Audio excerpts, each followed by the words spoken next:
At 78, Benny Andersson has chosen to speak about what he once kept hidden.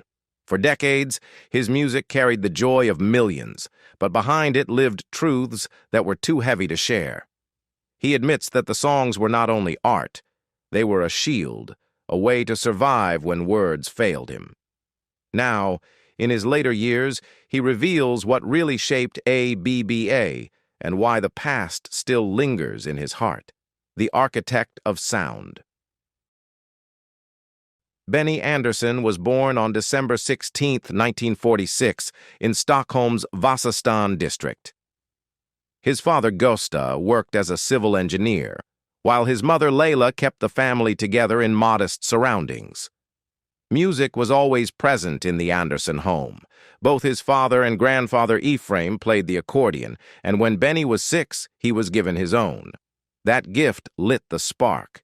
He quickly absorbed Swedish folk tunes, classical harmonies, and even the popular German Schlager style.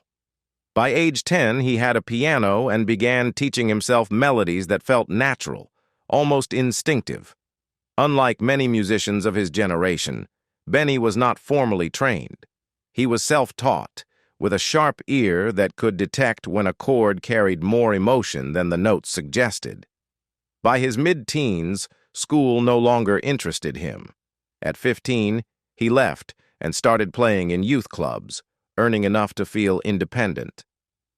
Around that same time, he met his first girlfriend, Christina Grönvall, with whom he had 2 children, Peter in 1963 and Helene in 1965. Life moved quickly, and so did Benny's career. In 1964, he joined Elverkett's Spelmanslag, a group that played mostly instrumental pop songs with a twist of humor. It was a stepping stone, but his real breakthrough came later that year when he was invited to join the Hep Stars. As the group's keyboardist, Benny suddenly found himself in the spotlight. By March 1965, they scored their first major hit with Cadillac. Soon, Benny was more than just a keyboard player. He was a teen idol, adored by young fans and recognized as the creative force behind the group. He began writing original songs for them, including Sunny Girl and Wedding. These were not simple pop tracks. They carried the melodic depth that would later define ABBA. Even then, Benny was chasing not popularity but perfection, working endlessly on harmonies that could carry both joy and sadness. His work with the Hep Stars cemented his reputation in Sweden, but fate had bigger plans. Building a partnership and the birth of ABBA. In June 1966, Benny Andersson's life changed when he met Björn Ulvaeus, a fellow musician from the Hootenanny Singers. Their meeting was casual, but their musical chemistry was immediate. The first song they wrote together, Isn't It Easy to Say, was soon recorded by the Hep Stars. That collaboration sparked a creative bond that would last for decades. While Benny worked on melodies and arrangements, Björn had a gift for lyrics and structure. Together they built songs that sounded simple but carried layers of emotion beneath the surface. Their paths crossed again in 1969, when fate introduced not only music, but also love. That year, Benny met Annie Frida Lyngstad, a singer who had been carving out her own career. Around the same time, Björn met Agnetha Fältskog, another rising star with a crystalline voice.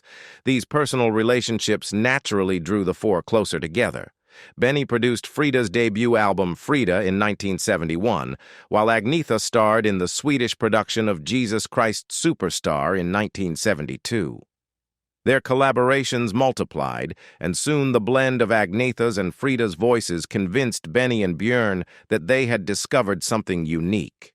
In April 1970, during a trip to Cyprus, the four sang together for the first time at an impromptu performance for UN soldiers. What began as a moment of fun hinted at something larger.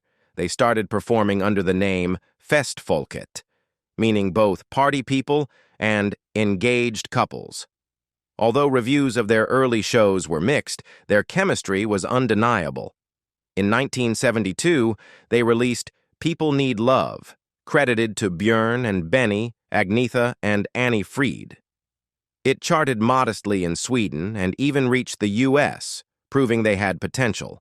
By 1973, they entered Melodifestivalen, Sweden's selection for Eurovision, with Ring Ring. Although it placed only third, the song became a hit across Europe. Around this time, their manager, Stig Andersson, suggested they adopt a shorter name, ABBA, using the first letters of their names. It was practical, memorable, and soon iconic. By 1974, ABBA entered Eurovision again with Waterloo. This time, they won. On April 6, 1974, in Brighton, England, ABBA triumphed, marking Sweden's first Eurovision victory and catapulting the group onto the international stage. What the world saw as an overnight success had actually been years of relentless effort, personal sacrifices, and Benny's tireless devotion to crafting a sound that felt both joyful and haunting. Behind the glitter and costumes, Benny was still the architect, refining chords and chasing emotions through every harmony. Global fame and hidden struggles. With Eurovision behind them, ABBA seemed unstoppable. In 1975, SOS and Mamma Mia stormed the charts across Europe and Australia. By 1976, Fernando and Arrival solidified their fame, and Dancing Queen reached #1 in the United States, their only U.S. chart topper. Their music spread across continents, played in discos, on radios, and in living rooms everywhere. To the world, ABBA was a phenomenon. But inside the group, the story was more complicated. Benny was not the face of ABBA. Agnetha and Frida commanded the spotlight, their voices and looks capturing headlines. Björn often took the role of spokesman. Benny, though central to the sound, remained in the background, hidden behind keyboards and studio walls. He later admitted he often felt invisible, cast as the cold brain of the group. Fans screamed for the singers, not for the man sculpting the harmonies that gave the music its heart.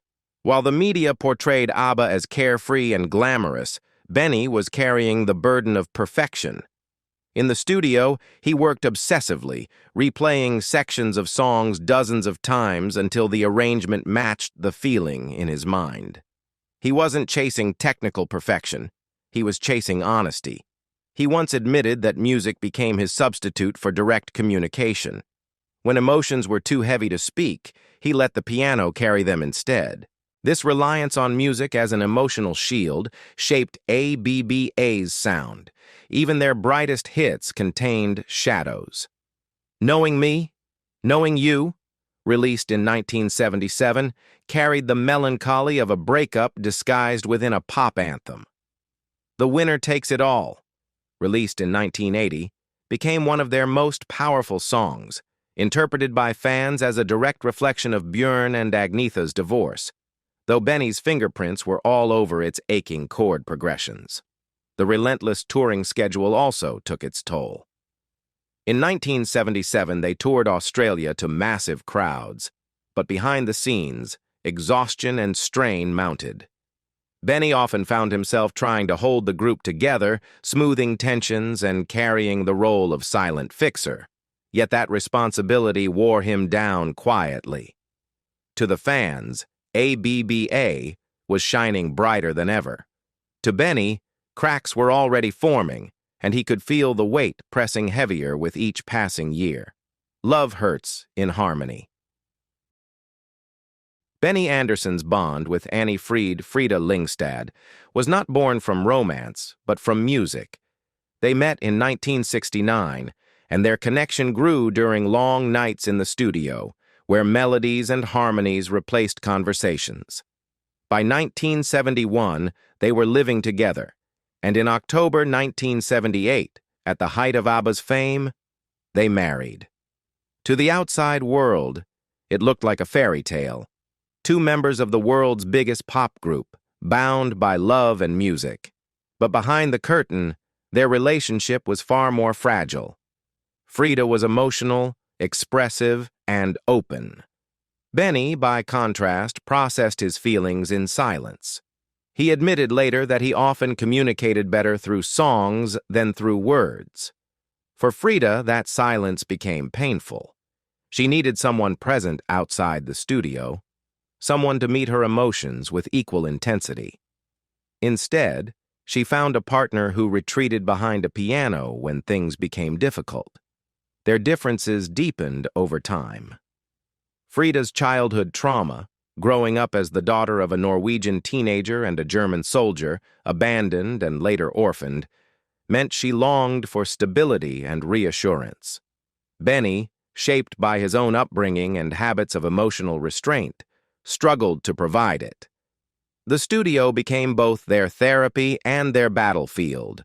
Songs like One of Us and The Winner Takes It All carried traces of their distance, with Frida pouring her heart into the vocals while Benny channeled his feelings into arrangements instead of conversations. By 1980, the cracks were too wide to ignore. While ABBA continued to release hits like Super Trooper and Chiquitita, Benny and Frida quietly separated. In early 1981, they announced their divorce. Benny quickly found new love with television producer Mona Nurklit, whom he married later that year. For Frida, the breakup was devastating, not because of betrayal, but because of Benny's detachment. He later confessed, "I gave my best lines to songs, not to the people who needed to hear them from me." It was a quiet admission that his genius had cost him intimacy. Their marriage had lasted just 3 years, but their story lingered in ABBA's music forever. For fans, the band's songs were glittering pop. For Benny and Frida, they were echoes of love that never fully found its voice. The same melodies that brought them together also pulled them apart. The unraveling. By the late 1970s, ABBA seemed untouchable. Their singles dominated charts worldwide, their tours filled arenas, and their albums sold in the millions. But behind the bright stage lights, the reality was far less glamorous. The strain of constant work, public expectations, and private heartbreak began to erode the group from within. For Benny, the unraveling was not sudden. It was a slow fade, a feeling that the spark which had once driven their music was slipping away. He later admitted that by the early 1980s he was no longer creating out of passion, but out of duty. He stayed because he felt responsible for the group, for the fans, for the machine they had built together. But deep down, he knew the joy was gone. The other members felt it too. Björn and Agnetha had divorced in 1979, and their split echoed painfully through the band's lyrics. Benny and Frida followed in 1981, their marriage collapsing under the weight of silence and distance. Though they all tried to carry on, the chemistry that once made ABBA unstoppable had faded. Their final studio album, The Visitors, released in late 1981, reflected that change. Darker, more mature, and haunted by themes of separation and disillusionment, it was a stark contrast to the bright disco anthems of the mid-70s. Songs like One of Us carried a melancholy that was impossible to ignore. Fans could feel it, even if the band didn't say it out loud. In 1982, they attempted to continue, recording The Day Before You Came and Under Attack. But the energy was not the same. Their last television performance came that December, broadcast from Stockholm. There was no grand farewell, no dramatic confrontation, just a quiet end. The music stopped, and the members went their separate ways. For Benny, the silence afterward was haunting. He confessed years later that it took him nearly a decade to fully process the end of ABBA. Unlike Frida, who managed to move on more quickly, Benny struggled with the absence of the group that had defined his life. It was not anger or scandal that broke ABBA apart. It was exhaustion, creative burnout, and the simple, painful truth that they could no longer create together as they once had. Finding peace and facing the truth. When ABBA's chapter closed in 1982, Benny Andersson disappeared from the pop spotlight. He was not chasing headlines anymore, he was chasing peace. In the years that followed, he turned to projects that allowed him to rebuild his creative identity away from the glare of fame. With Björn, he wrote the musical Chess in 1984, which gave him the freedom to explore deeper emotions and complex themes. Later, Kristina från Duvemåla in the 1990s became another outlet, rooted in Swedish history, but also in Benny's own need for reflection. These works were not just music. They were therapy. Privately, Benny admitted he carried guilt from ABBA's glory years. During the 1990s, he kept a journal of unsent letters addressed to Agnetha, Frida, and Björn. In them, he poured out frustrations and regrets he had never spoken when the band was at its peak. Those pages, he later said, helped him process the emotions he had buried beneath layers of melodies. As the decades passed, ABBA's legend only grew. Their music filled jukebox musicals, films, and endless radio playlists. But for Benny, the applause never healed the emptiness he once felt. He confessed that the adoration belonged to the singers in the spotlight, while his own role, the architect of their sound, was often overlooked. Yet even that resentment softened with age. In mentoring young Scandinavian composers, Benny found a new purpose.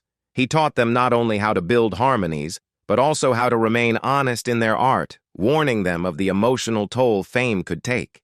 Now, at 78, Benny has allowed himself to say what many long suspected. In a recent interview, he admitted, "ABBA worked because we were broken. The music made us feel whole. It was not joy that fueled their biggest hits. It was pain, longing, and the fragile need to survive their private struggles." He acknowledges that ABBA's glittering image was never the full story. "We weren't a fairy tale," he said. "We were four people trying not to fall apart. The music was the only thing holding us together. For fans, that confession reshapes everything. The songs that once sounded like pure joy now reveal the shadows behind them. It is tragic, but it also explains why ABBA's music still resonates decades later. It was never just entertainment. It was survival set to melody." And in finally telling this truth, Benny Andersson has not destroyed ABBA's legacy. He has made it more human, more real, and more powerful than ever. Benny's words show us that even the brightest music can come from the darkest places. Do you think ABBA's struggles made their songs more powerful? Or does it change how you hear them now? Let us know in the comments, and don't forget to like, share, and subscribe for more untold stories from music history.